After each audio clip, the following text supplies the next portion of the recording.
Capitol Hill. Darren.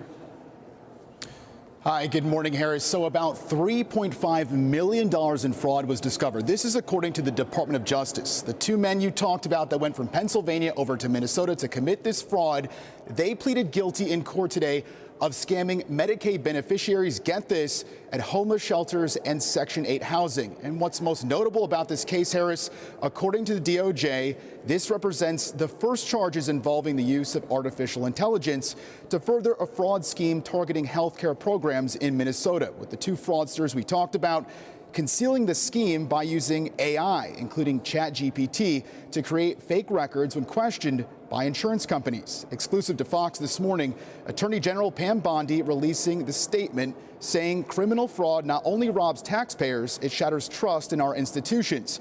Under President Trump's leadership, today's convictions are just the beginning. Our prosecutors will work tirelessly to unravel criminal fraud schemes and charge their perpetrators in Minnesota and across the country. All this news, Harris, is coming as two Senate committees hold high-profile hearings. That's happening this afternoon here on Capitol Hill about fraud and foreign influence in government programs. We're talking about billions and billions and billions of dollars.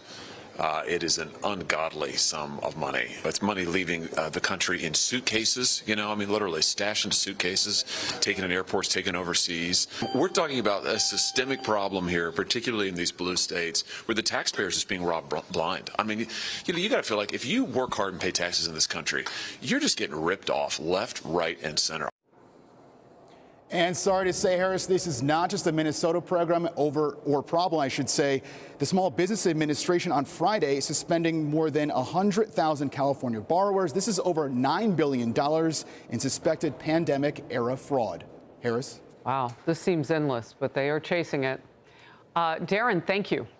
Congressman Riley Moore of the great state of West Virginia, member of the House Appropriations Committee, is in focus now. First of all, I want to just get your reaction to, I think it's new. Perhaps it's always been, but we're uncovering it now, this fraud tourism. Well, thanks, Harris. And what I believe is that this is just the tip of the iceberg. This is just the tip of the iceberg. We're just getting underway and figuring this out. And as you saw in the lead up to this, Senator Hawley talking about suitcases of cash leaving the country.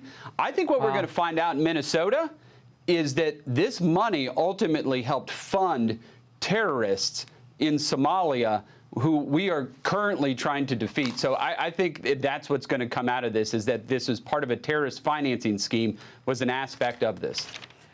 You and I have talked on previous occasions, as we both have adhered ourselves to what's going on against Christians around the world, particularly in one place. And people have heard me say this, where there is persecution and execution of Christians, and that is Nigeria. Now the United States and Nigeria are moving forward on a new security agreement. In fact, just